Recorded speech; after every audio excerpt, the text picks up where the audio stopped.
then it may be a misconception that people have that in order to be successful in a relationship, they have to sacrifice parts of themselves or hold back and um, not pay attention to what they're telling themselves on the inside for the sake of the other person.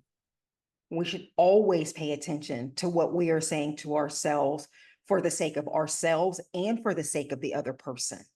Because Mm-hmm. let's say, for example, if you're ignoring something that your spouse is saying or doing that is harmful to you, how do you expect them to know?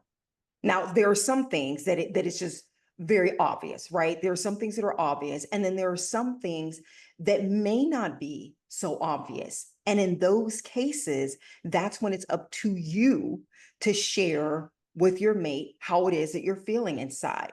Again, using a physical example, if you go to the doctor and you don't tell your doctor, oh, I've been having this pain, I've been having this experience, then they're probably not going to run the tests that are necessary to figure out what's wrong with your physical body.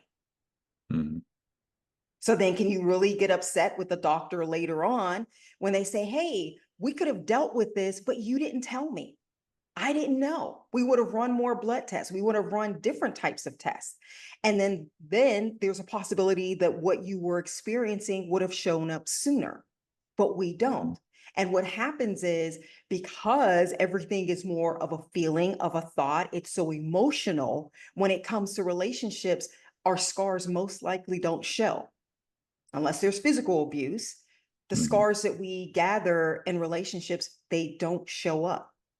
So now it's our duty to make sure that we are sharing that information, having those tough conversations, as uncomfortable as they may be.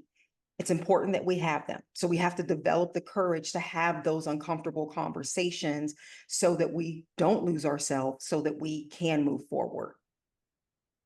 Yeah, the doctor analogy is good because if you go to a bunch of different specialists but don't say anything to them when you meet with them, you won't go very far.